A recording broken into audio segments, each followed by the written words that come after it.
Un hommage ce soir à Michel Georget qui nous a quittés le 18 mars 2019. Il aurait apprécié, lui, l'expert en immunologie vaccinale, sans aucun doute la période actuelle, celle du Covid-19 qui se développe juste au moment de l'anniversaire de son départ. Il aurait aussi apprécié que le Covid-19 se produise exactement 100 ans après la grippe espagnole. Je vous propose un entretien du 4 décembre 2017 avec Michel Georget qui est professeur agréé de sciences naturelles. Il a enseigné la biologie dans les classes préparatoires aux grandes écoles. Il a été un des premiers membres du CRIIGEN en mai 2003. Passionné par le système immunitaire, il profite de sa retraite à partir de 1994 pour consacrer son temps et son énergie à l'étude des vaccinations et à l'écriture de 2 livres très documentés. Le premier, Vaccination, les vérités indésirables, et l'apport des vaccinations à la santé publique, la réalité derrière le mythe. On va parler de son livre Vaccination, les vérités indésirables. C'était du temps où on se posait la question sur les 11 vaccins obligatoires. La loi était déjà votée par les députés, mais pas encore par les sénateurs. S'appuyant sur plus de 800 études internationales, l'ouvrage du biologiste Michel Georget vient donc à point pour nous aider à y voir plus clair. Quels sont les différents types de vaccins et leur mode de fabrication? À quel risque vous exposent les vaccinations? Ces risques valent-ils la peine d'être courus? L'éthique du marché des vaccins n'est-elle pas déficiente et certains concepts sont-ils à réviser? En matière de santé, s'informer est la première des préventions. C'est pourquoi la lecture de ce livre est nécessaire. Et au moment où nous sommes à l'approche d'une vaccination peut-être obligatoire et il faudrait se poser la question si nous allons tous être vaccinés, je pense que cette émission peut tout à fait convenir et être d'actualité. Très bonne écoute à toutes et à tous. Nous allons parler des vaccins aujourd'hui avec Michel Georget qui est agrégé de l'université, professeur honoraire de biologie des classes préparatoires aux grandes écoles. Aujourd'hui, il est retraité. Il s'est consacré à un projet qui lui tenait à cœur, écrire un livre le plus exhaustif et objectif possible sur un sujet sensible, les vaccinations. Sa dernière parution s'appelle Vaccination, les vérités indésirables, s'informer, choisir, assumer, une nouvelle édition actualisée qui est parue aux éditions d'Angle. Bonsoir Michel Georget. Oui, bonsoir. Bonsoir. On est en pleine actualité en ce qui concerne les vaccins puisque le Sénat a promulgué la loi. Je ne pense pas qu'elle soit encore promulguée. Elle est votée par l'Assemblée nationale en première lecture, par le Sénat, mais je crois qu'il doit y avoir un vote en deuxième lecture à l'Assemblée. Je ne pense pas qu'il ait eu lieu encore, ou alors c'était aujourd'hui. Moi j'ai le Sénat vote l'extension de la vaccination obligatoire des jeunes enfants. Voici le résultat du scrutin numéro 24 sur l'article 34, compte tenu de l'ensemble des délégations de vote accordées par les sénateurs aux groupes politiques et notifiées à la présidence. Nombre de votants 342. Nombre de suffrages exprimés 341. Pour l'adoption 322 contre 19. Le Sénat a donc adopté. Alors ça c'était le 17 novembre 2017. Oui, tout à fait, oui. Donc vous me dites qu'il y a encore une chance alors, ça serait génial. Ah, oh, une chance. Non, il n'y a pratiquement pas de chance, mais il y a quand même, je crois, la nécessité que ça revienne devant l'Assemblée pour confirmation. Je crois, hein. Bon. Et ça devait normalement être voté définitivement ces jours-ci. Alors, votre livre, c'est vraiment un gros livre qui s'adresse à tout le monde, qui se lit facilement et qui vraiment fait un état des lieux de la vaccination. Vous parlez beaucoup de l'immunité dans votre livre. Ah ben, c'est la base de tout, bien sûr, hein, puisque les vaccinations sont utilisées pour stimuler l'immunité, ou tout au moins pour faire développer une immunité, c'est-à-dire une résistance à des éléments pathogènes qui pourraient entraîner certaines maladies. C'est une sorte d'entraînement du système immunitaire qui est complété éventuellement par des rappels. Mais la base de tout, c'est évidemment le fonctionnement du système immunitaire. On a une immunité innée et une immunité adaptative. Oui. On a 2 sortes d'immunité. Oui, c'est-à-dire que on dit quelquefois que l'immunité c'est un fusil à 2 coups. C'est-à-dire que le premier coup, c'est une réaction qui est rapide, qui n'est pas très spécifique. Hein, c'est-à-dire les mécanismes mis en jeu sont les mêmes pour des éléments pathogènes, pour des bactéries ou virus différents. L'inconvénient de cette immunité innée, enfin l'avantage c'est qu'elle est rapide, mais l'inconvénient c'est qu'elle ne développe pas de mémoire. Et derrière ça, Et il y a l'immunité adaptative, alors qui est plus lente à mettre en route, là où l'immunité innée demande quelques heures, disons, l'immunité adaptative demandera quelques jours, voire quelques semaines. Mais cette immunité adaptative conduira à la mise en place d'une mémoire. Cette immunité adaptative est aussi sous deux formes. Vous dites une immunité adaptative humorale et une cellulaire. Voilà, tout à fait. C'est-à-dire qu'en général, dans le langage courant, on ne retient que les anticorps. Ah, tu vas développer des anticorps. Oui, mais ça, ce n'est qu'un aspect de la réponse. Et on l'appelle l'immunité humorale parce que les anticorps sont transportés par les liquides de l'organisme, ce que l'on appelait autrefois les humeurs. Donc on dit pour cette raison, c'est l'immunité humorale. Mais ce n'est qu'un aspect de l'immunité. Il y a un autre aspect qui est l'immunité cellulaire, c'est-à-dire la mise en place de cellules qu'on peut qualifier de cellules tueuses, c'est-à-dire des cellules qui vont détruire les cellules infectées, et en particulier les cellules infectées par des virus. Alors, il y a un mythe sur la vaccination. Vous allez entendre le coup de colère d'un médecin et vous allez me dire ce que vous en pensez. Alors, je suis bien d'accord sur le fait que la vaccination contre l'hépatite B peut avoir été suspectée de favoriser, dans certains cas, des maladies neurologiques, mais qu'est-ce qu'elle a évité aussi comme mort d'origine hépatique? En ce moment, on remet en question la vaccination qui a sauvé des millions de gens sur Terre. On dit oui, ça peut être dangereux la vaccination. Oui, d'accord, peut-être dans certains cas, mais qu'est-ce que ça a évité comme mort? Il faut quand même pas non plus tomber dans l'excès inverse. Alors, qu'est-ce que vous pensez de cela, Michel Georget? C'est une déclaration abrupte, sans aucun support, je dirais, de chiffré, et qui est complètement contestable. Il faut quand même savoir, la référence qui est donnée en général, c'est celle de la variole, en disant, mais la variole a fait des morts et des morts, c'est vrai, et on a vacciné, aujourd'hui il n'y a plus de variole. Mais c'est pas la vaccination qui a fait disparaître la variole. Il faut quand même savoir que l'OMS a au départ déployé d'énormes moyens, notamment dans les années 50-60, pour essayer d'éradiquer la variole à base de campagnes de vaccination. Or, l'OMS s'est aperçu que des épidémies survenaient dans des populations bien vaccinées. Alors, il y a tout de même eu des personnes à l'OMS qui ont réfléchi et qui se sont dit, si la vaccination ne marche pas aussi bien qu'on pensait, on va changer de stratégie. Et la stratégie qui a été adoptée et qui a conduit à l'éradication de la variole, c'est ce qu'on appelle la stratégie de surveillance endiguement. C'est une sorte de quarantaine, si vous voulez, c'est-à-dire le repérage des malades, le repérage des contacts que ces malades ont eu avec le reste de la population, l'isolement des contacts, de façon à les surveiller pour voir s'ils développaient une fièvre éruptive et s'ils développaient bien sûr la variole. Et c'est cette technique de surveillance endiguement et non pas la vaccination qui a conduit à l'éradication de la variole. Et ça, c'est écrit noir sur blanc dans le rapport de l'OMS sur l'éradication de la variole. En 1974, ce même OMS disait que l'abaissement du taux de la mortalité était lié aussi au développement économique, que les vaccins n'avaient pas forcément un rôle. Oui, ça c'est écrit dans un rapport de l'OMS, effectivement, comme vous dites, de 1974, dans lequel l'OMS dit clairement que ce qui a conduit à raréfaction des maladies infectieuses, ça a été pour l'essentiel le développement socio-économique avec tout ce qui va avec, c'est-à-dire l'amélioration de l'habitat, de l'alimentation, de l'hygiène générale. C'est cela qui a conduit à, sinon l'éradication, du moins la raréfaction des maladies infectieuses telles que les maladies infantiles, la rougeole, la coqueluche et autres. On a un peu évoqué le cas de la variole. En ce qui concerne la tuberculose, vous dites 90 000 morts par an au début du XXe siècle. Il y a une grosse régression. Qu'est-ce qu'il en est pour la...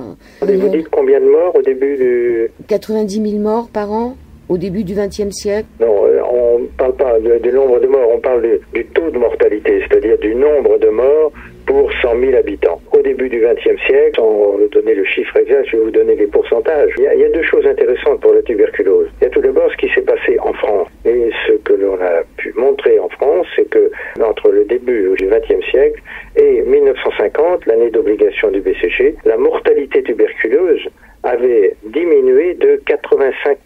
La diminution de la mortalité ne s'est pas accentuée après la mise en place de l'obligation du BCG. Et il y a un autre point de comparaison qui est extrêmement intéressant, c'est la comparaison entre la mortalité tuberculeuse en France et en Hollande. Ce sont deux pays qui ont, disons, un niveau de vie comparable. Qu'est-ce qui s'est passé dans ces deux pays? En France, le BCG est obligatoire depuis 1950. En Hollande, on n'a jamais appliqué la vaccination de masse par le BCG. Or,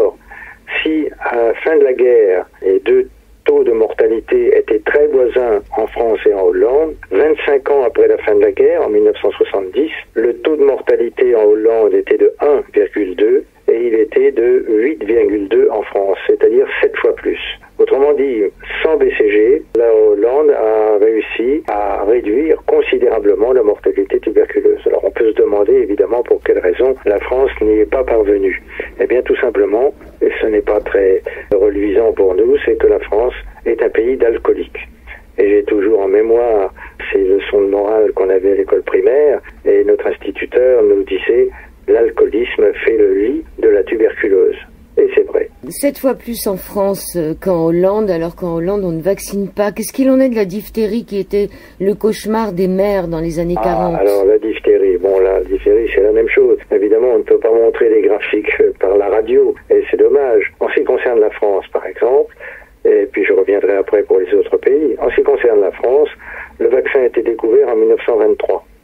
En 1930, on a commencé à vacciner dans les écoles parisiennes. On vaccinait les enfants dans les écoles parisiennes. Et en 1931, la vaccination est devenue obligatoire au service militaire. Alors même si tous les hommes ne faisaient pas le service militaire, ça faisait tout de même une grande partie de la population vaccinée contre la diphtérie. Et en 1938, la vaccination est devenue obligatoire pour les enfants. Moi, je me souviens très bien, à cette époque, pendant la guerre, avoir été vacciné contre la diphtérie. Alors, qu'est-ce qui s'est passé?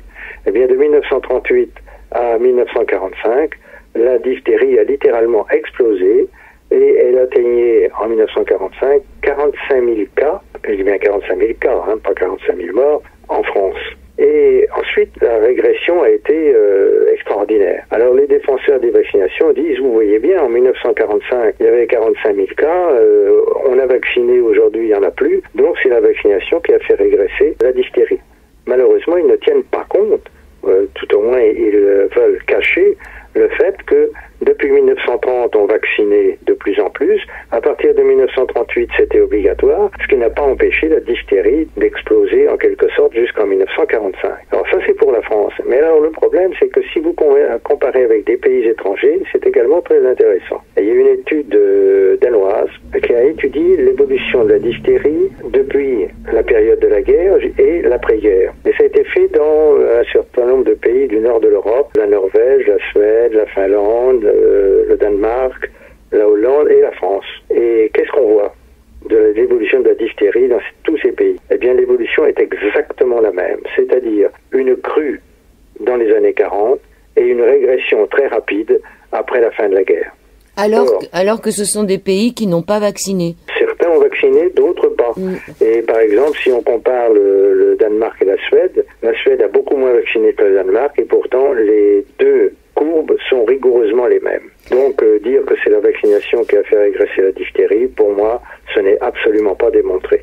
Alors en ce qui concerne la rougeole, qui passait pour une maladie bénigne... Là aussi, il faut reprendre un petit peu la littérature médicale. Quand vous lisez des revues médicales des années 50, on vous dit la rougeole est une maladie bénigne contre laquelle il serait inutile de vacciner systématiquement. Et en effet, là encore, si on reprend les chiffres, et moi je me suis astreint, si vous voulez, à relever tous les chiffres durant le XXe siècle sur la mortalité due à la rougeole, à la coqueluche, etc., eh bien, qu'est-ce qu'on voit en ce qui concerne la rougeole? Qu'au début du XXe siècle, vers 1910, la rougeole faisait 5000 morts par an. 5000 morts par an. Alors évidemment, à cette époque-là, il n'y avait pas de vaccin. Et quand le vaccin a été mis sur le marché et surtout recommandé en 1983, la mortalité due à la rougeole avait diminué, tenez-vous bien, de 99,6%. Alors qu'en parallèle, la population, évidemment, avait augmenté. Elle avait augmenté de 33%. Or, la rougeole a donc régressé. Le nombre de morts dus à la rougeole avait pratiquement disparu grâce, non pas à la vaccination, mais au développement de l'hygiène, au développement général, socio-économique. Et quand la vaccination a été recommandée en 1983, eh bien, il y avait de mémoire une quinzaine de morts. Alors, évidemment, c'est 15 de trop, je vous l'accorde, mais en général, ces morts survenaient chez des sujets qui avaient par ailleurs d'autres déficiences, soit des déficiences immunitaires ou d'autres. Ça rejoint un petit peu ce qui a été dit récemment sur la rougeole. Madame Buzyn a dit « Ah, mais c'est scandaleux que des enfants puissent mourir aujourd'hui de la rougeole ». car si j'ai bien retenu les chiffres, entre 2008 et 2011, sur 4 années, il y a eu 10 morts, je crois. Madame Buzyn a dit que c'est inadmissible d'avoir 10 enfants morts de la rougeole. L'ennui, c'est quand vous regardez dans le bulletin épidémiologique le détail de ces morts, eh bien vous constatez déjà au départ que parmi ces 10 morts, il y a un seul enfant. Tous les autres, ce sont des adolescents ou des adultes. Le plus âgé d'ailleurs avait 68 ans. Et surtout que parmi ces 10 morts, eh bien 7 d'entre eux avaient une déficience immunitaire. C'est-à-dire que même si on les avait vaccinés, ils n'auraient pas pu répondre à la vaccination. Donc vous voyez, c'est un mensonge par omission, mais de généraliser, les enfants meurent de la rougeole. Hein, bien sûr, ça peut exister, mais pas dans la proportion qui nous est annoncée. Alors, on ne parlera pas de la coqueluche, de l'hépatite B, du papillomavirus, qu'on abordera peut-être un peu plus tard, parce qu'on n'a vraiment pas beaucoup de temps dans cette émission, mais par contre, dans votre rubrique au sujet des risques, oui. Est-ce que vous pouvez nous parler des travaux du professeur Dosset qui a été prix Nobel? Alors ça, oui, c'est très très important. Bon, je ne vais pas donner de détails compliqués, mais faire appel à des notions que tout le monde connaît. Bon, vous savez, quand on fait une greffe d'organes à quelqu'un, on est obligé d'harmoniser le donneur et le receveur. Pourquoi ? Eh bien, tout simplement parce que s'il y a trop de différences biologiques, si vous voulez, entre le donneur et le receveur, eh bien, le receveur va avoir une réaction immunitaire qui va rejeter ce qu'on lui a greffé. C'est ce qu'on appelle la réaction de rejet, le rejet du greffon. Or, sur quoi ça repose, ça ? Eh bien, ça repose sur un système qu'on appelle le système HLA. C'est une abréviation, hein, peu importe, mais qui correspond à notre identité biologique. Et sur cette identité biologique, sur ce système HLA, nous sommes tous différents, mis à part les vrais jumeaux. Et ce système HLA commande le système immunitaire. Et c'est bien pour ça, justement, que dans le problème des greffes, on est obligé d'harmoniser au mieux le système HLA. On ne peut pas trouver d'HLA identique, mais en faisant en sorte qu'il soit le plus proche possible, de façon à ce que ce système ne commande pas au système immunitaire de rejeter la greffe. Voyez. Or, ce système HLA va commander le système immunitaire également pour la réponse aux vaccinations. Par conséquent, ce système fait de nous des bons répondeurs, des moyens répondeurs, des non-répondeurs, et c'est en général chez les mauvais répondeurs que surviennent, si vous voulez, les effets indésirables qui peuvent survenir. Alors ces effets ne sont pas négligeables? Non seulement ils ne sont pas négligeables, mais surtout ils ne sont pas recensés. Il est reconnu dans plusieurs publications, non seulement françaises, mais aussi américaines, que la pharmacovigilance ne recense que entre 1 et 10% des accidents. Par conséquent, c'est pas vraiment une pharmacovigilance efficace. Ces effets, ça peut être d'abord des risques d'auto-immunité, ça se retourne contre nous-mêmes. Les risques, c'est de plusieurs ordres. Il y a tout d'abord des risques de phénomènes allergiques, mais allergiques au sens large, pas seulement l'allergie courante. Ça peut conduire à des réactions majeures, qu'on appelle des réactions anaphylactiques, qui peuvent se produire après n'importe quelle vaccination. Alors, fort heureusement, ce sont des réactions qui sont rares, mais qui sont totalement imprévisibles. Et puis, bien sûr, il y a la possibilité aussi de déclencher des maladies auto-immunes. Et ça, eh bien, ça dépend, là encore aussi, de la spécificité biologique de chaque individu. Par exemple, je vais prendre un seul exemple, si vous voulez. On sait que certains virus peuvent déclencher un diabète juvénile, un diabète qui survient chez les jeunes et qui nécessite des piqûres d'insuline, qu'on appelle pour cette raison insulino-dépendant. Eh bien, c'est le cas du virus des oreillons. Mais le vaccin contre les oreillons, c'est-à-dire celui qui est compris dans le ROR, ROR c'est rougeole, oreillon, rubéole, eh bien, le vaccin contre les oreillons peut produire, lui aussi, des cas de diabète. Et ces maladies auto-immunes ont été étudiées, notamment en Finlande, où le taux de diabète juvénile a été multiplié par 5 en l'espace de 40 ans, ce qui est considérable. Alors vous me direz, en France, qu'en est-il ?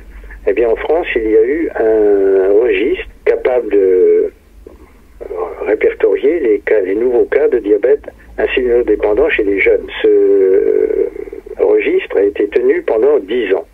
Entre les années 77-88, je crois. Pendant 10 ans, qu'est-ce qu'on a trouvé ? Eh bien, on a trouvé que pour les jeunes de 0 à 20 ans, le diabète insulinodépendant avait augmenté de 30%.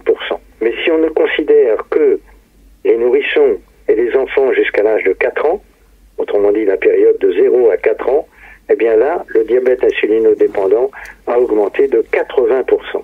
Or, de 0 à 4 ans, eh bien, c'est là que les enfants reçoivent, les nourrissons d'abord, les enfants ensuite reçoivent le plus de vaccinations et de rappels. Eh bien, la moindre des choses serait évidemment de faire des enquêtes pour voir s'il n'y a pas un rapport entre ces vaccinations et le déclenchement des diabètes, comme cela a été fait en Finlande et où les auteurs de ces publications mettent clairement en cause le vaccin contre les oreillons. Mais le problème de ces maladies auto-immunes, elles se déclarent tout de suite après les vaccinations? Ah non, pas forcément, non. Le délai de survenue d'une maladie auto-immune, c'est au minimum en général des mois, mais ça peut être des années. C'est pas une réaction immédiate. Les réactions immédiates sont plutôt les réactions du type allergique. Ça, oui, elles sont assez rapides. Mais par contre, les maladies auto-immunes peuvent se déclencher des années plus tard. On pourrait peut-être parler de la vaccination contre la polio qui a disparu en Inde, mais qui a apporté des paralysies flasques. Alors oui, c'est vrai qu'on ne peut que se réjouir que la polio ait disparu du continent indien, qui était, il y a encore quelques années,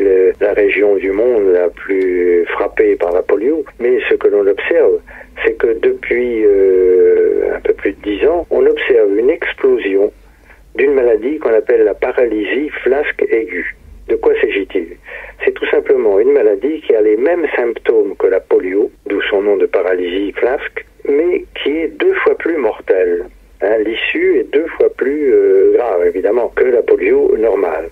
Or, qu'est-ce qu'on constate? Eh bien que les pays qui ont le plus souffert de la polio sont aujourd'hui les pays où il y a le plus de paralysie flasque aiguë. C'est-à-dire en tête l'Inde, mais aussi d'autres pays tels que le Congo, l'Afghanistan, l'Égypte en particulier. Or, à quoi sont dues ces paralysies flasque aiguës? Eh bien, à d'autres virus qui sont également hébergés par l'intestin ou des recombinaisons de virus, soit entre les virus des vaccinations et les virus portés par les sujets vaccinés. Et le problème, c'est que ces paralysies flasque aiguës, il y en a des quantités. Le dernier chiffre que j'avais d'il y a de l'année dernière, le nombre de paralysies flasque aiguës dépassait 100 000 pour l'ensemble du monde. Et sur ces 100 000, eh bien, il y en a environ 60 000 en Inde. Alors, l'Inde s'est peut-être débarrassée de la polio, mais par contre, elle souffre énormément des paralysies flasque aiguës, qui sont des paralysies comparables à la polio, mais qui sont 2 fois plus mortelles. Donc, je vois vraiment pas où est le bénéfice. Le déplacement de l'équilibre microbien réduit les pathologies, mais fait la place à d'autres. Oui, ça, c'est autre chose. Effectivement, les vaccinations ont déplacé... Il y a 2 choses. D'une part, les vaccinations ont déplacé l'âge des maladies infantiles. C'est-à-dire que des maladies comme la rougeole, la coqueluche, qui étaient typiquement autrefois des maladies infantiles, on faisait la rougeole à 3 ans, 4 ans, 10 ans, rarement plus. Aujourd'hui, eh bien, la rougeole est une maladie qui atteint de jeunes nourrissons qu'on ne peut pas encore vacciner et des adultes. Ce n'est plus vraiment une maladie infantile. Et cela, c'est la conséquence de la généralisation de la vaccination. Alors, je peux vous l'expliquer en quelques instants, en se mettant dans les conditions les plus favorables, que la vaccination est très efficace et que les gens vaccinés ne contractent pas la rougeole. Si vous vaccinez la moitié de la population, cette moitié va être protégée. L'autre moitié, les gens vont continuer à véhiculer le virus de la rougeole et pour certains, ils vont faire la rougeole. Mais dans la population, dans la vie de tous les jours, les vaccinés et les non vaccinés sont mélangés. Par conséquent, comme le virus de la rougeole circule toujours, les vaccinés ne feront pas la rougeole parce qu'ils sont protégés, mais ils vont rencontrer des porteurs du virus et ça va constituer pour eux un rappel, dont ils n'ont pas conscience évidemment, mais qui va renforcer leur immunité. Bien. Mais à partir de là, si la vaccination, au lieu de vacciner 50%, vous vaccinez 90% de la population. Vous comprenez bien que les 90% vaccinés, s'ils rencontrent le virus sauvage, sont protégés. Ils ne feront pas la rougeole, mais comme il n'y a plus que 10% qui peuvent être porteurs du virus, la rencontre des sujets vaccinés avec le virus sauvage va très peu se faire, parce que le virus circule beaucoup moins. Ce qui veut dire que, comme l'immunité vaccinale est moins bonne évidemment que l'immunité naturelle, eh bien je dirais qu'à partir de l'âge de 20 ans, eh bien l'immunité vaccinale se sera évanouie, Elle n'aura pas été renforcée parce que les sujets vaccinés n'auront pas rencontré de porteurs du virus, puisqu'il n'y en a presque plus, et leur immunité aura disparu. Ce qui fait que la rougeole peut atteindre des adultes. Et parmi ces adultes, eh bien, il y a des femmes en âge d'avoir des enfants qui ne vont plus transmettre à leurs nourrissons de protection.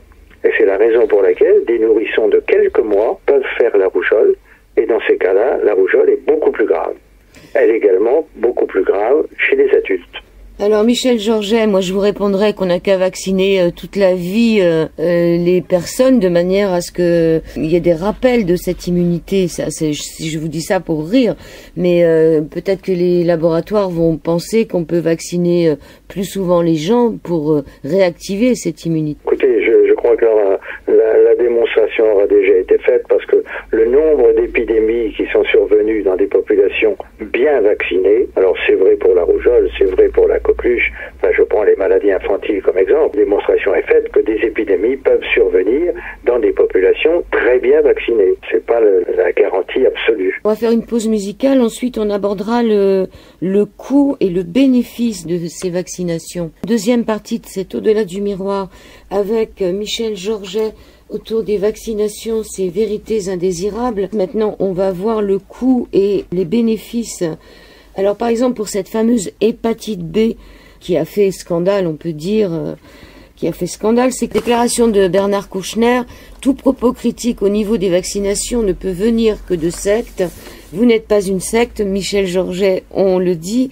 Donc ce fameux Bernard Kouchner qui disait ça a été quand même celui aussi qui a arrêté les vaccinations contre l'hépatite B. Il a fait quelque chose de bien quand il était ministre de la Santé. Oui, c'est peut-être surtout pour se protéger. Enfin, je voudrais quand même revenir sur un point, je veux vous rassurer. Je ne suis pas membre de secte, je ne suis le gourou de personne. Je gère ma vie comme je l'entends et je suis trop partisan de la liberté pour m'immiscer dans la vie des autres. Donc, moi, je me contente de donner des informations qui sont vérifiables. Je reviens un tout petit peu sur mes livres, là, et notamment le dernier qui a été mis à jour, tout simplement parce que moi j'ai donné des références de tout ce que j'affirme. Ce ne sont pas des vues de l'esprit, mais simplement des résultats de lecture de revues scientifiques et médicales. Alors pour en revenir à votre question sur les coûts-bénéfices, ce sont des opérations qui n'ont pratiquement jamais été effectuées dans le passé. Mais il se trouve qu'il y a une vingtaine d'années, on a fait cette recherche du coût pour l'hépatite B. Vous savez qu'il y a eu une grande campagne de vaccination dans les années 94-95 où on a pratiquement vacciné la moitié de la population française. Or, il y a eu une étude qui a comparé le coût de la vaccination et en parallèle le coût des hépatites qu'on n'avait plus à traiter si on ne vaccinait pas. On a fait ça pour 4 groupes de population. Pour la population générale, qui en France est très peu exposée puisque nous sommes un des pays où l'hépatite B est la moins fréquente. Eh bien, pour la population générale, la vaccination coûte 20 fois plus cher que le traitement des hépatites évitées. Alors, ce qui n'aurait pas empêché de laisser aux gens la liberté de se faire vacciner ou pas, sachant que l'hépatite B se transmet essentiellement par les relations sexuelles et la toxicomanie intraveineuse. On a donc fait cette grande campagne de vaccination qui nous a coûté les yeux de la tête, puisque ça a coûté 20 fois plus cher que le traitement des hépatites évitées. Et deuxième groupe de population, la population masculine de 15 à 40 ans, qui est un peu plus exposée que la population féminine, pour des questions hormonales sur lesquelles on ne va pas revenir. Et pour ce deuxième groupe de population, la vaccination coûte encore 15 fois plus cher que le traitement des hépatites évitées. Troisième groupe de population, pour la population masculine, homosexuels. Dans ce cas-là, le coût de la vaccination est équivalent au coût des hépatites évitées. Donc, il n'y a pas de bénéfice à vacciner par rapport à l'absence de vaccination. Et enfin, le quatrième groupe, celui des toxicomanes par voie intraveineuse, où là, la vaccination est plus rentable que l'absence de vaccination. Eh bien, c'est le seul groupe, les toxicomanes intraveineux, où la vaccination est plus rentable sur le plan financier que le traitement des hépatites évitées. Alors, ça a été un véritable fiasco financier, cette vaccination d'hépatite B. Oui, et puis les toxicomanes par voie intraveineuse, s'ils ont des seringues propres, il n'y a pas de problème. Il y en a beaucoup moins, évidemment. Voilà, donc on peut régler le problème aussi avec la disposition. Tout à fait, pas un simple problème d'hygiène. En ce qui concerne toujours le coût et le bénéfice, alors avec ce papillomavirus... Pour le papillomavirus, mais ça c'est en principe pour le éviter le cancer du col à la fin. Mais ce qu'il faut savoir au départ, c'est que ce vaccin n'est pas un vaccin contre le cancer. Hein, c'est un vaccin contre l'infection du col de l'utérus, qui, au bout de 15-20 ans, peut conduire à un cancer de l'utérus, du col de l'utérus. Mais ce n'est pas directement un vaccin contre le cancer. Ça, il faut bien insister là-dessus. Or, il se trouve que si les femmes sont infectées par des papillomavirus cancérigènes, car ils ne le sont pas tous, eh bien, il y a des régressions spontanées qui sont dues simplement au fonctionnement du système immunitaire et qui, dans 90%, ramènent la femme infectée à la normale, souvent même sans avoir eu la moindre manifestation. Si ensuite l'infection évolue vers des stades un peu plus dangereux, vers ce qu'on appelle des dysplasies, hein, c'est-à-dire des infections plus méchantes, eh bien on constate que le retour à la normale, au lieu de se faire dans 90%, il se fait dans 60 ou 40% des cas. Mais ce qui est important, encore une fois, c'est le retour possible dans 90% des cas à la normale. Autrement dit, le risque ne concerne que moins de 10% des femmes infectées qui, au cours des années, peuvent à nouveau se faire contrôler, tester, traiter, de façon à éviter le cancer du col. Donc vous voyez, c'est la raison pour laquelle d'ailleurs les autorités disent bien que même les femmes vaccinées doivent se faire suivre sur le plan gynécologique parce que de garantie valent mieux qu'une, bien entendu. Mais là aussi, ça nous coûte fort cher. C'est un professeur de Bordeaux qui a fait le calcul. Pour éviter un cancer du col de l'utérus, je crois que ça revient à 4 millions d'euros. On peut dire quand même que la dose du Gardasil, c'est 135 €, un peu plus de 135 € qu'il en faut 3, 135 par 3. On peut aussi noter que très bizarrement, depuis quelques années, depuis 2 ans, on n'a plus le prix des médicaments sur les boîtes pour que les consommateurs ne sachent plus du tout combien le laboratoire facture ses prestations. Ça, c'est moi qui le rajoute. On peut se poser la question de savoir pourquoi on n'a plus le prix sur les boîtes. Michel Georget. Oui. Pourquoi continuer à vacciner si tout ça, c'est un problème de finance. Hein. Il faut bien savoir que, par exemple, la nouvelle loi qui va être mise en place pour imposer 11 vaccinations, c'est-à-dire les 3 qui existaient déjà et 8 en supplément, eh bien, ça ne repose sur aucune donnée épidémiologique. Il n'y a pas en ce moment à faire face à des épidémies, quelles qu'elles soient. Il n'y a pas d'épidémie de diphtérie, de rougeole, il n'y a pas de menace présente des différentes maladies contre lesquelles on veut vacciner. Par conséquent, c'est uniquement une question financière. On revient sur l'évaluation des vaccins, donc pas d'études de pharmacocinétique, pas d'études de mutagènes. Oui, ça c'est pour dire que les vaccins sont insuffisamment testés. En particulier, bon, vous venez de citer plusieurs points, la pharmacocinétique, bon, c'est un mot un peu barbare, c'est quoi? Bien, c'est tout simplement le suivi d'un produit qu'on vous injecte ou que vous ingérez dans l'organisme. Autrement dit, que devient ce produit? Est-ce qu'il est rapidement éliminé? Est-ce qu'il va se fixer dans tel ou tel organe? Est-ce qu'il est transformé par le foie? Quelquefois, un médicament peut être transformé en des substances plus dangereuses que le médicament lui-même, etc. Bon, eh bien ça, ce suivi pharmacocinétique est indispensable pour la mise au point de médicaments. Et il ne l'est pas pour les vaccins. Faites l'expérience, tapez dans Google le nom commercial d'un vaccin, eh bien, vous recherchez pharmacocinétique, vous faites défiler les caractéristiques du produit et vous trouverez pharmacocinétique. La réponse tient en une ligne, voire même en 2 mots. Si c'est en une ligne, ces recherches ne sont pas requises pour la mise au point des vaccins. Et quelquefois, c'est 2 mots, pharmacocinétique, 2 points, sans objet.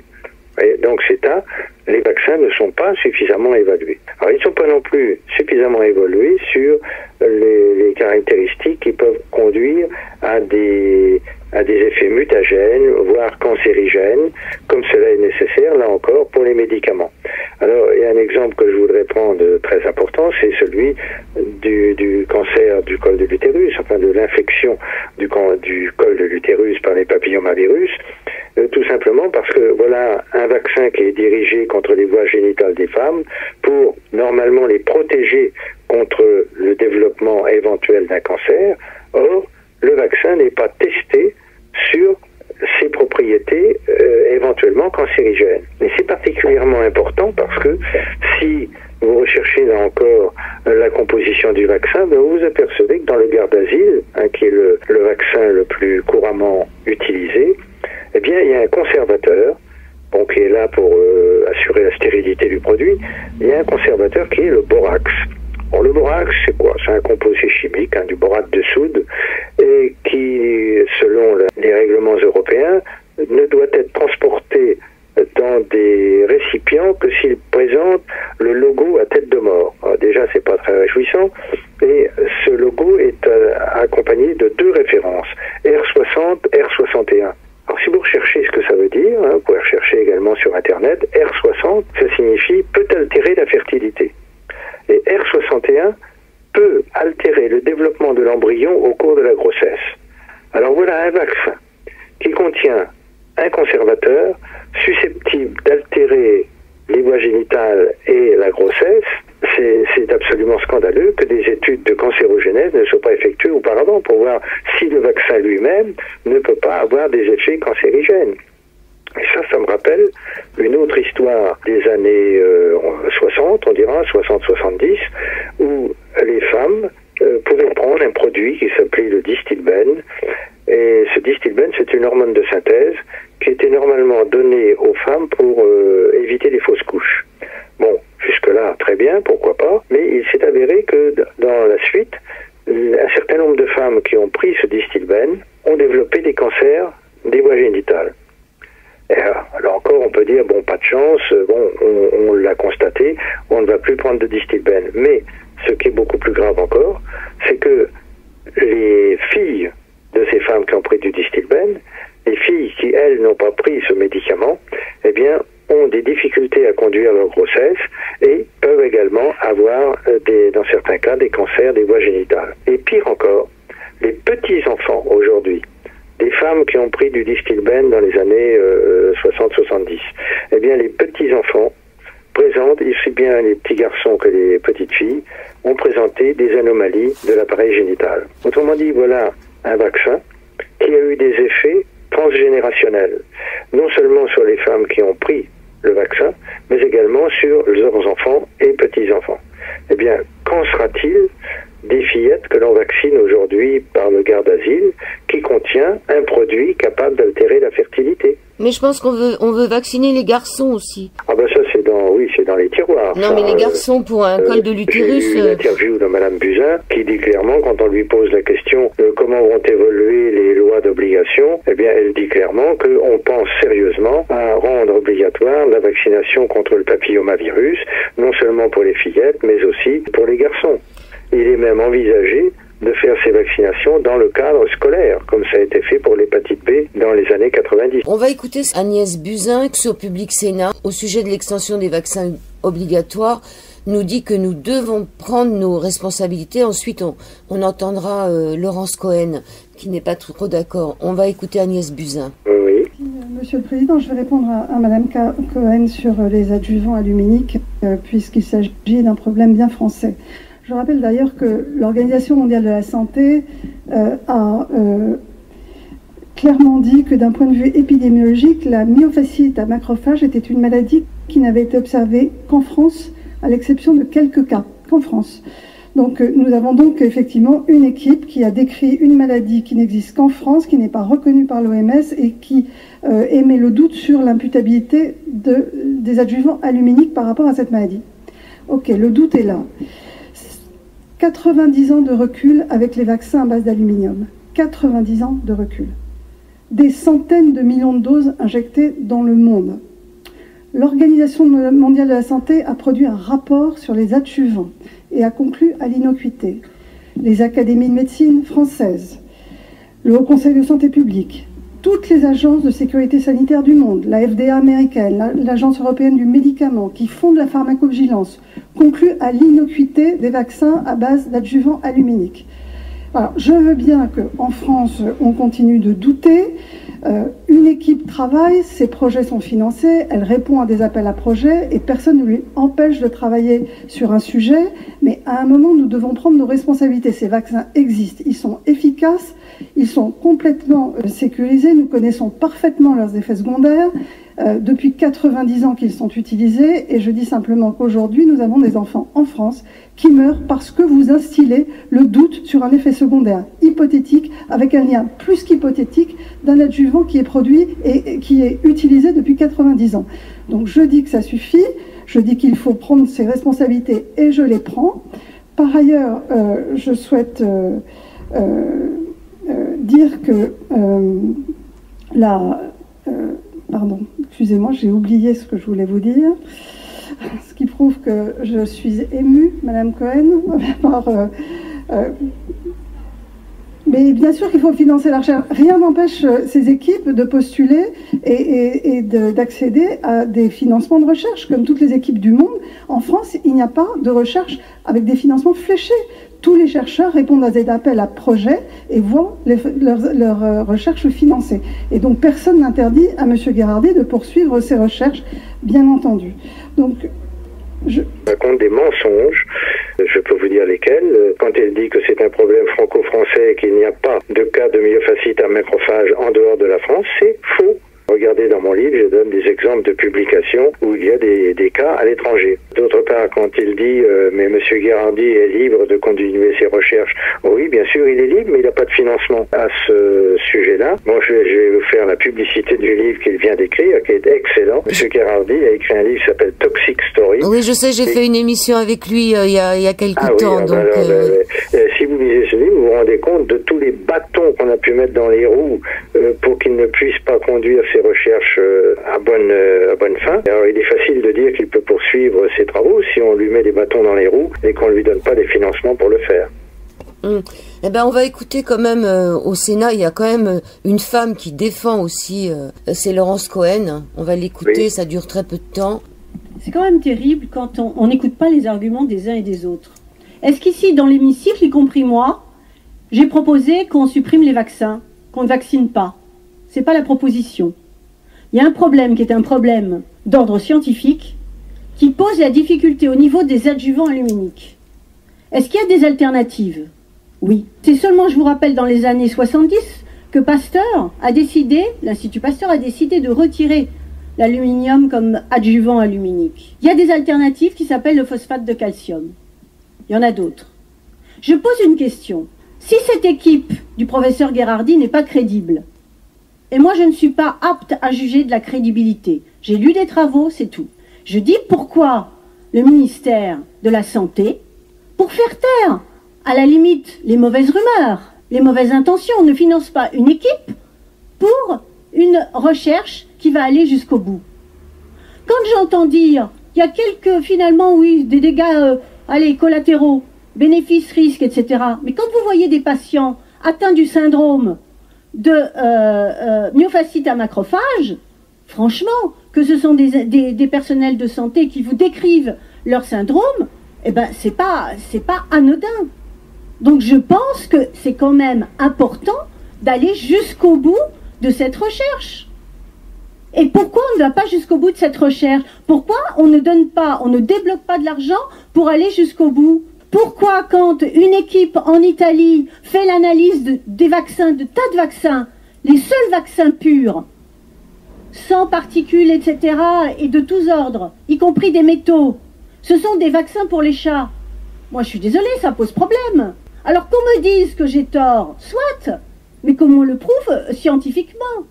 Moi, je ne suis pas parmi ceux qui, effectivement, sur Internet, vont dire, oui, il vaut mieux faire confiance à des plantes et ne pas se vacciner. Je dis, le vaccin est une couverture. C'est une couverture pour soi et c'est une couverture pour la collectivité. Donc, ça n'est absolument pas ça que je remets en question. Donc, ayez au moins l'honnêteté intellectuelle d'entendre les arguments que je donne. Et si je me trompe, mais pourquoi, Madame la Ministre, il n'y a pas, une bonne fois pour toutes, de l'argent débloqué pour contredire l'équipe du professeur Gherardi? Merci, cher collègue. Alors, c'était Laurence Cohen. Je vais rétablir un peu quand elle dit l'Institut Pasteur a abandonné le phosphate de calcium. Non, c'est pas ça la vérité. L'Institut Pasteur fabrique fabriqué des vaccins dont l'adjuvant était du phosphate de calcium. C'était les vaccins IPAD. Oui, pardon? Ils s'appelaient les IPAD. Et lorsque la branche vaccin de l'Institut Pasteur a été rachetée par l'Institut Mérieux, l'Institut Mérieux utilisait déjà l'hydroxyde d'aluminium. Et cet institut a dit, on va pas s'enquiquiner à conserver deux chaînes de fabrication. Une avec l'aluminium, une autre avec le phosphate de calcium. Et c'est donc l'Institut Mérieux qui a abandonné la fabrication en utilisant le phosphate de calcium comme adjuvant. Oui. En 92 a été effectuée une étude sur le marché des vaccins en Afrique. Le but des laboratoires, c'est quand même bien de nous vacciner Oui, c'est bien dit que c'est la recherche du profit maximum. Alors, où est la santé publique dans tout ça? Justement, je vous pose la question. Non, le problème, moi, je crois que le tout, et ça c'est mon cheval de bataille, évidemment, moi je suis scientifique de formation, donc j'ai pu avoir accès, j'ai recherché des publications me permettant d'éclairer, si vous voulez, mon jugement sur la vaccination. Mais ce sont justement ces publications que j'ai analysées, résumées et tout dans mon livre. Et moi, ce que je souhaite, c'est que les personnes auxquelles on propose les vaccinations reçoivent une information transparente. Moi, je n'ai rien contre le fait que les gens se fassent vacciner, mais je dis qu'il faut leur donner une information transparente sur la maladie, sa gravité, sa fréquence, si la maladie présente des séquelles, si on a de quoi la traiter, etc. Et puis en parallèle, les risques que présente la vaccination, notamment par le fait, que nous sommes tous différents. J'ai longtemps fait une conférence qui s'intitulait « Des vaccins standards pour des individus tous différents ». Oui, on en est là. C'est-à-dire que nous ne sommes pas des répondeurs au même niveau en raison du système HLA. Donc je dis qu'il faut que le public reçoive une information transparente, aussi complète que possible, et ensuite que chacun puisse faire son choix, déterminer son choix et assumer ses choix, bien entendu. C'est la raison pour laquelle j'ai mis en sous-titre dans la réédition de mon livre, La vaccination, les vérités indésirables, j'ai mis s'informer, choisir, assumer. S'informer, c'est ce que je viens de dire, choisir de se faire vacciner ou non, et assumer les conséquences. C'est-à-dire, vous refusez une vaccination, vous tombez malade, vous devez assumer, mais en sens inverse, vous acceptez la vaccination et derrière vous avez des effets indésirables graves, il faut assumer également. Et c'est pour ça que je crois que l'information transparente, aussi complète que possible, est indispensable. Alors, en conclusion de votre livre, justement, vous écrivez « Nous avons connu ces dernières années une série de scandales, le sang contaminé par le virus du sida, mais aussi par les virus des hépatites B, puis surtout C, l'hormone de croissance, l'amiante, la vache folle. Le scandale des vaccinations viendra-t-il au jour ? Ce livre a été écrit pour apporter les informations auxquelles tout citoyen a droit et pour qu'on ne puisse pas dire on ne savait pas. Par contre, Michel Georget, moi ce qui m'inquiète dans cette histoire, c'est qu'on a vu monter au créneau des associations pour justement retirer des vaccins ces adjuvants aluminiques. Et en contrepartie, non seulement elles n'ont pas été écoutées, mais en plus, on nous oblige, c'est-à-dire on retient la liberté du malade, on prend la liberté du malade avec des obligations vaccinales. Et ça, c'est ce qui me fait le plus peur, parce que cette obligation vaccinale, il y a quand même une loi en France sur la liberté de consentir.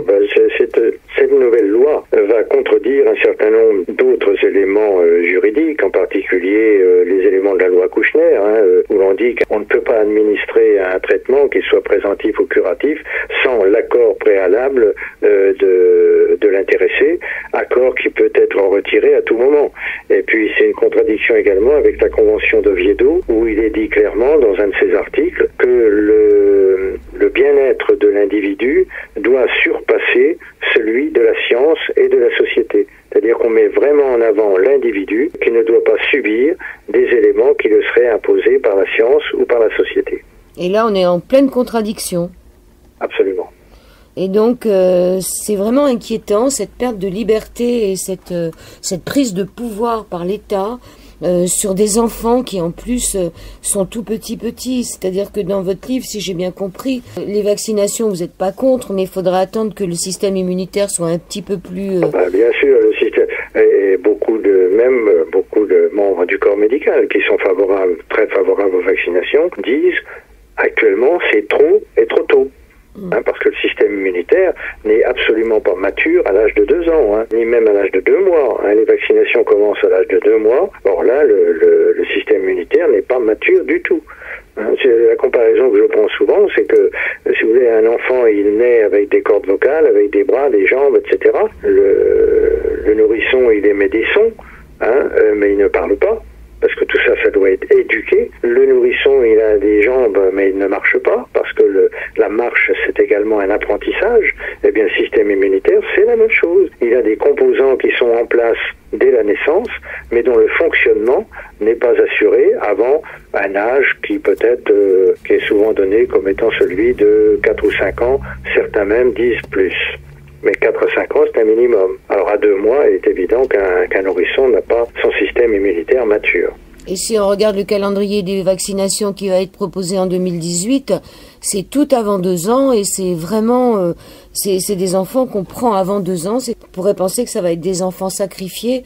Aux États-Unis, ça se pratique déjà. Je ne sais pas combien de vaccinations sont données aux enfants dès la naissance. Oui, donc, les États-Unis, oui, détiennent dans ce domaine un certain record. Mais on peut montrer aussi, il y a des études qui ont été faites montrant que le taux de mortalité chez les jeunes enfants est inversement proportionnel au nombre de vaccinations reçues. C'est-à-dire que plus les vaccinations sont nombreuses, plus la mortalité des nourrissons est importante. Et je crois que dans ce domaine, les États-Unis tiennent le record. Et le record en mort subite du nourrisson et en autisme, Oui, alors l'autisme, c'est encore un autre problème. Alors, il y a 2 formes d'autisme. Il y a l'autisme qui est lié au mercure, donc un autisme qui apparaît très tôt, mais actuellement, les vaccins, au moins ceux qui sont distribués en France, ne contiennent plus de mercure en tant que conservateur. Mais le mercure étant utilisé comme produit, maintenant la stérilité en cours de fabrication, il en reste toujours des traces dans le produit final. Mais il n'y en a pas de rajouté dans le produit final, sauf dans les flacons qui servent à vacciner des personnes en série. Par exemple, si on vaccine une dizaine de personnes avec le même flacon, pour éviter le développement de parasites dans la préparation, il y a un peu de mercure, enfin de dérivés mercuriels qui est rajouté. On était dans l'autisme, donc il y avait cet autisme précoce et il y a un autisme régressif. Oui, vous faites bien de me le rappeler. Oui. La deuxième forme, c'est ce qu'on appelle l'autisme régressif. Alors cet autisme régressif, il concerne les conséquences du ROR. Beaucoup de familles ont constaté que lorsqu'un nourrisson est vacciné par le ROR, alors en général c'est vers l'âge de 1 an, parce que le ROR ne peut pas être donné aux enfants, eh bien on constate chez un certain nombre d'enfants une régression des acquis. C'est-à-dire que ces enfants de 12 mois ont déjà des éléments du langage, de la marche qui sont acquis. Et derrière le ROR, ces enfants peuvent perdre leurs acquis. C'est pour ça qu'on appelle l'autisme régressif. Est-ce qu'on peut faire demi-tour? Je pense pas. Qu'est-ce qui pourrait faire que, sans faire demi-tour, au moins on essaye d'arrêter? Parce que je crois qu'il y a plus de 200 vaccins qui sont dans les... Il y a de nombreux vaccins qui sont dans les pipelines, comme disent les techniciens, mais qui vont arriver un jour. Par exemple, il y a un vaccin contre la dengue. La dengue est une fièvre tropicale qui a tendance à se répandre en raison du réchauffement climatique. Il y a des vaccins qui sont mis au point sur la dengue. Et je viens de lire aujourd'hui même un article disant que ces vaccins ont été retirés, alors je ne sais plus, je crois que c'est aux Philippines, parce qu'il y avait de gros effets indésirables. Pour terminer l'émission et se trouver une solution, je me souviens que dans les années 70, même avant, 68, dans les pharmacies, quand on faisait une vaccination, le médecin prescrivait sur l'ordonnance le vaccin et une analyse d'urine. On cherchait le sucre et l'albumine. Oui, effectivement. Bon, voilà. Ça ne se fait plus depuis longtemps. Alors, est-ce qu'on peut pas faire justement une recherche de HLA? Voilà une bonne question. On peut le faire, bien sûr, on peut tout faire. Bon, mais il y a 2 inconvénients. Ça coûte Premier cher. Inconvénient, c'est que c'est cher. HLA, c'est un minimum de 300 ou 400 euros. Mais les laboratoires ont les moyens. Ah bah oui, ils ont les moyens, mais ils veulent pas faire ça gratuitement. Alors ça, c'est le premier inconvénient. Le deuxième inconvénient, c'est que le résultat que vous allez obtenir ne va pas vous prédire une protection ou un risque. Ce n'est qu'un résultat statistique. Je vous donne un exemple. Il y a 2 systèmes HLA, si vous voulez, qui sont à risque pour le diabète insulino-dépendant. Ces groupes sont désignés DR3, DR4. Et il est évident que si vous avez DR3 ou DR4, et à plus forte raison si vous avez les deux,